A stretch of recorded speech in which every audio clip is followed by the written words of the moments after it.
Curate করে Delhi art gallery একটি exhibition এনেছে, কালি রেভারেন্স অ্যান্ড রেবেলিয়ন এটির নাম। কিউরেটর হলো গায়ত্রী সিনহা।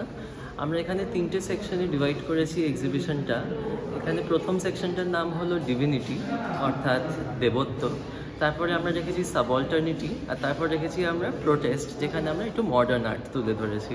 প্রথম সেকশনটাতে আমরা দেখতে পাই, দেবত্ব সেকশনটাতে 200 থেকে 300 বছর পুরনো আর্লি বেঙ্গলস, অয়েল পেন্টিংস দেখতে পারি, আমরা মিনিয়েচার পেন্টিং দেখতে পারি হিমাচল প্রদেশ থেকে আনা এবং Rajasthani Jaipur school of art থেকে আনা কিছু মিনিয়েচার পেন্টিংস।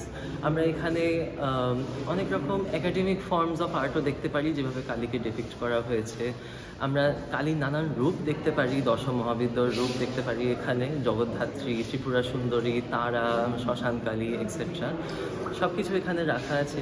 আর সাবঅল্টারনিটি সেকশনটাতে আমরা দেখতে পাই কালীঘাট পটচিত্র, যেমন বাজার আর্ট, ক্যালেন্ডার আর্ট, এইগুলো আমরা সংগ্রহ করে রেখেছি, এখানে সুন্দর করে তুলে ধরিয়েছি।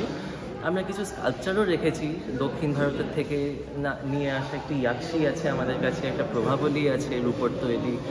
আর আমরা অনেক রকম জার্মানিতে তৈরি করা পোর্সিলিন অবজেক্টও এনেছি, যেগুলো এখনকার দিনে সংগ্রহ করা খুব মুশকিল। এখন মানে কমিশন করা আর্টওয়ার্কে দেখতে পারবেন, সংগ্রামীদের আর্টওয়ার্কে দেখতে পারবেন, পোস্টারে দেখতে পারবেন, আপনারা পটচিত্রে দেখতে পারবেন। নানান রকম জায়গায় কালীর ইমেজটা না অনেকভাবে প্রলিফারেট হচ্ছে।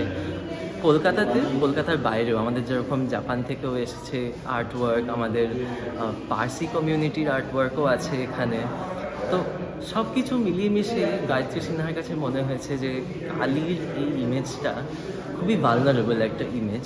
আর নানান রকম জায়গায় কালী মানে একটা জায়গা পেয়েছে, একটা স্থান পেয়েছে, আমাদের বাড়ির ভেতরে স্থান পেয়েছে, আমাদের ইন্ডাস্ট্রিতে স্থান পেয়েছে, বিজনেসে স্থান পেয়েছে, ধর্মে তো অবশ্যই আছে।